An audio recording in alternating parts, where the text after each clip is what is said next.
Hello friends.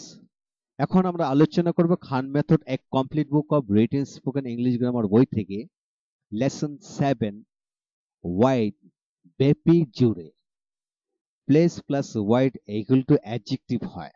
কিভাবে পড়বেন? যে কোনো স্থানের নাম প্লাস ওয়াইড অর্থাৎ যে সকল স্থানের নামের সাথে ব্যাপী বা জুড়ে যুক্ত হয়ে শব্দ গঠিত হয় তাদের সাথে ওয়াইড যুক্ত করতে হবে।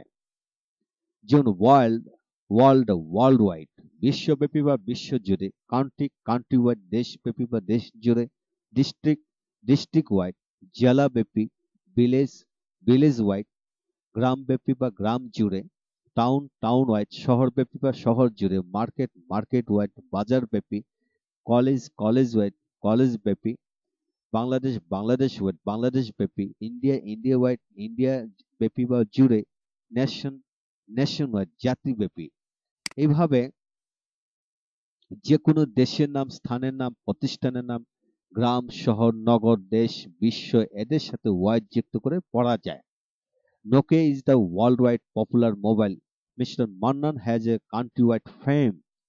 এইভাবে নিচের শব্দগুলো নিজে থেকে প্র্যাকটিস করুন। Asia wide, Canada wide, Rangpur wide, Dhaka wide, district wide, thana wide, city wide, town wide, area wide, পাড়া wide, village wide, school wide, house wide, class wide. এভাবে পড়ে ফেলুন। Thank you very much for watching my video.